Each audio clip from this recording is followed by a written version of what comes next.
আচ্ছা, আমরা Google map থেকে কিভাবে ডাটা স্ক্রাব করতে হয় সেটা শিখবো আজকে। ঠিক আছে?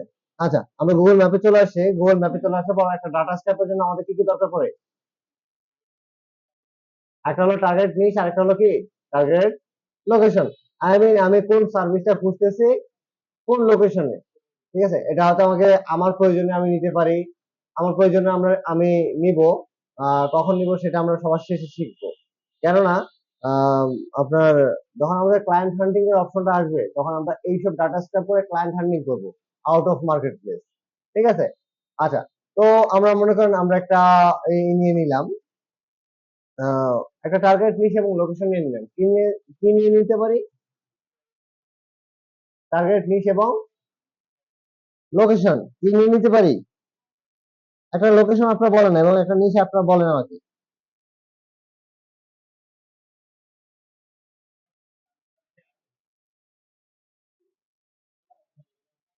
আমরা নিয়ে নিলাম অস্ট্রেলিয়ান বোলস ক্লাব নিয়ে নিলাম। ঠিক আছে? BO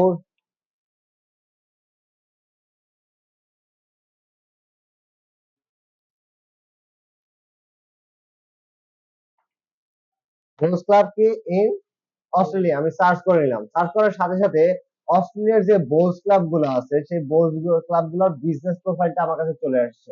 এই যে এখন আমি আপনাদের বুঝাই, এখানে যে প্রোফাইল গুলো আমি দেখতে পাচ্ছি প্রত্যেকটা প্রোফাইলের প্রত্যেকটা কন্টেইনার আছে, এগুলাকে বলা হয় কন্টেইনার। কি বলা হয়? কন্টেইনার। যেমন মনে করেন যে ক্লাব অস্ট্রেল, এটার সব ডিটেলস সহ আপনার এখানে দেওয়া আছে, তাই না? সব ডিটেলস দেওয়া আছে না? এটাকে বলা হয় একটা কন্টেইনার, ওয়েবসাইট একটা কন্টেইনার। তো এই কন্টেইনারের মধ্যে যেই অপশন গুলো আছে বা সব ডিটেলস গুলো আছে এটাকে বলা হয় জিপিপি বা গুগল বিজনেস প্রোফাইল। এটা লোকাল এসইও এর ক্ষেত্রে ব্যবহার করা হয়, লোকাল এসইও তে র‍্যাঙ্ক করানোর জন্য এখানে এটাকে ইন্ডেক্সিং করা হয়। ঠিক আছে? আচ্ছা, তো এই জিপিপি গুলা থেকে জিপিপি গুলা তারা নিজেদের বিজনেস লোকালি গ্রো করার জন্য তারা এটা খুব আহ, মানে এটা খুব অপটিমাইজ করে রাখে আর কি। সকল ডিটেলস যা আছে সবকিছু দিয়ে রাখে। ঠিক আছে? তো এখান থেকে আমরা দেখবো যে ডাটাগুলো কিভাবে স্ক্রেপ করা যায় খুব সহজে। তো যে কাজটা করবো সেটা হলো শীটের মাধ্যমে একটা ফর্মুলা প্রয়োগ করে খুব সহজে আমরা নিয়ে আসবো। তো আমরা একটা শীট ওপেন করে নেই।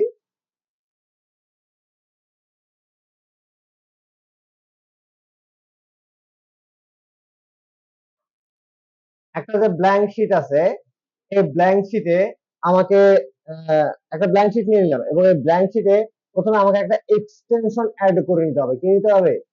Extension add. গুগল ক্রোমের জন্য আমাদের এক্সটেনশন ছিল এবং গুগল শীটের জন্য যে এক্সটেনশন ছিল সেই এক্সটেনশনের নাম কি? এগুলাকে বলা হয় অ্যাড অন। কি বলা হয়?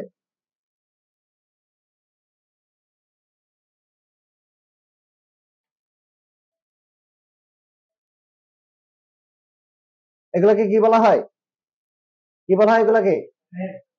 এগুলাকে বলা হয় মানে গুগলের যে সরি শীটের যে এক্সটেনশন আছে এগুলোকে কি বলা হয়? Add on. কি বলা হয়? কি বলা হয়? Add on. আচ্ছা, ঠিক আছে, তো আমরা এই যে এক্সটেনশন অপশনে চলে যাই এবং এক্সটেনশন যাওয়ার পরে অ্যাড অন এবং যাওয়ার পরে গেট অ্যাড অন। ঠিক আছে? গেট অ্যাড অন থেকে আমরা সার্চ করে নিব। শুনতে পাচ্ছেন না? হ্যাঁ, তো গেট অ্যাড অন থেকে আমরা সার্চ করে নিব import from web. Import from web. Import from web আমরা সার্চ করে নিছি। সার্চ করে নেওয়ার পর একটু নিচে যাব। এই যে দেখেন, import data from any website into Google sheet. ঠিক আছে? এই যে আমার অ্যাডভান্সটা বা আমার এক্সটেনশনটা আছে সেটাকে আমি ইনস্টল করে নিব। ইনস্টল করে নেওয়ার পরে আমার যে ইমেল আছে সেই ইমেলটা দিয়ে আমি এটাতে লগ ইন করে নিব জাস্ট। ঠিক আছে? আমার আহারে আহ,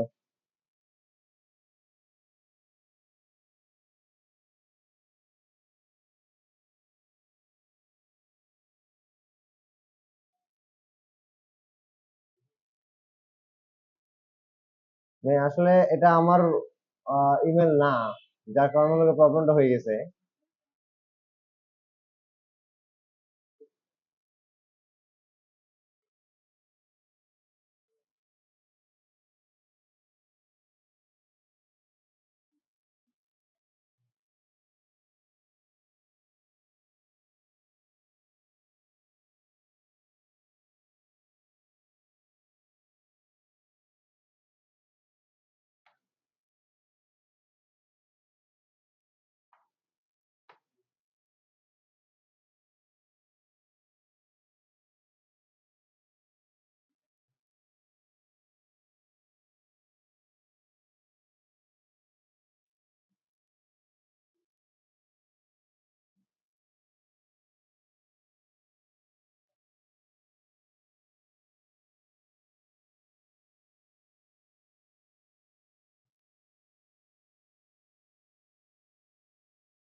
আচ্ছা, নেক্সট হলো যে আমি এখানে চলে আসলাম, আমি কোথায় যাব, অ্যাডন্সে যাব।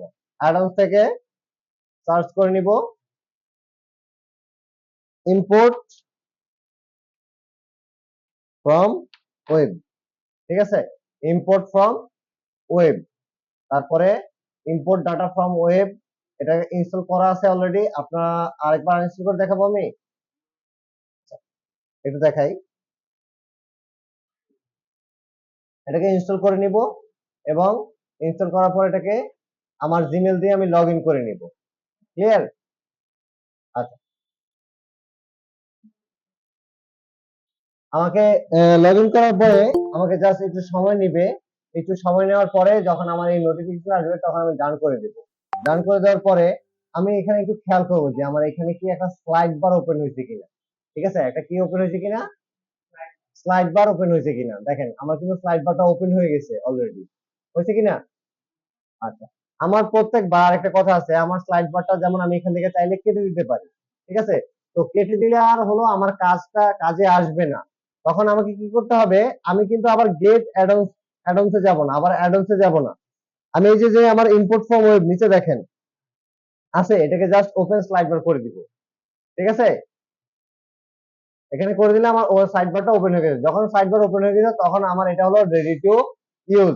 ঠিক আছে, তখন আপনি দেখেন আমি কিন্তু বোলস্টাফ ইন অস্ট্রেলিয়া দেওয়ার পর আমার যে জিপিপি গুলো আছে সবগুলো সিরিয়াল আকারে চলে আসছে, তাই তো। এই অবস্থায় আমাকে আমার যে লিঙ্কটা আছে এই লিঙ্কটা কপি করে নিতে হবে। কি করে নিতে হবে, কপি করে নেওয়ার পরে এই প্রথম একটা সেলের মধ্যে আমি এটাকে কি করলাম, রেখে দিলাম। রেখে দেওয়ার পর একটু মাঝখানে যাতে আমার সুবিধা হয়, এখানে আমি কিছু কিছু ডিটেলস লিখে নিব। যেমন আমার কি কি চাই, যেমন আমার নেম, প্রথমে কি নেম, তারপরে তারপর কি আসতে পারে,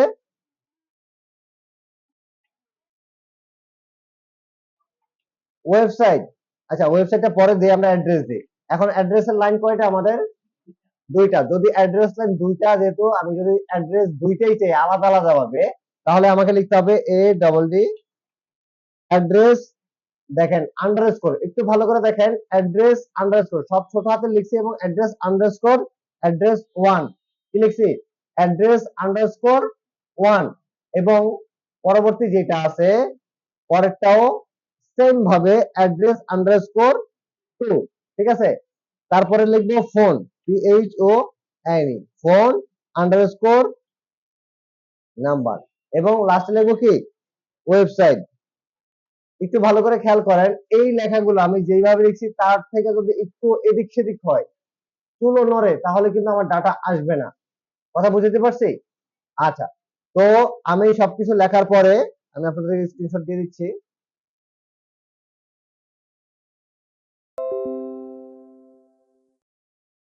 আমি আপনাদের গ্রুপে স্ক্রিনশট দিয়ে দিচ্ছি এটা। ঠিক আছে, আচ্ছা, আসার পরে তারপরে হলো আসলো, আসার পরে আমি এখানে একটা ফর্মুলা দিয়ে নিব। ফর্মুলাটা হবে প্রথমে ইকুয়াল, ফর্মুলাটা হলো ইম্পোর্ট ফ্রম ওয়েব। দেখেন চলে আসছে, ইম্পোর্ট লেখার সাথে সাথে ইম্পোর্ট ফ্রম চলে ওয়েব চলে আসছে। আসছে, আসার পরে এটা ক্লিক করব এবং প্রথমে ইউআরএল, এখানে কি বলছে আমাকে, ইউআরএল, এই ইউআরএলটা সিলেক্ট করব। সিলেক্ট করার পর একটা কমা দেব। ঠিক আছে, দেওয়ার পরে যে নেম থেকে শুরু করে আমার যে বাকি যে ডিটেলস এর ঘরগুলো আছে সেগুলোকে সিলেক্ট করে আমি জাস্ট শেষ করব। ঠিক আছে, শেষ করে এন্টার করব। আমরা মনে হয় সামের ক্ষেত্রে এই কাজটা করছিলাম, তাই না? হ্যাঁ, এভাবে ড্রাগ করে ধরে জাস্ট আমি কিছুক্ষণ ওয়েট করব এবং দেখেন, হ্যাঁ, আমার ম্যাজিকের মতো সম্পূর্ণ ডাটাগুলো কি চলে আসছে। সহজ না, খুব বেশি কঠিন?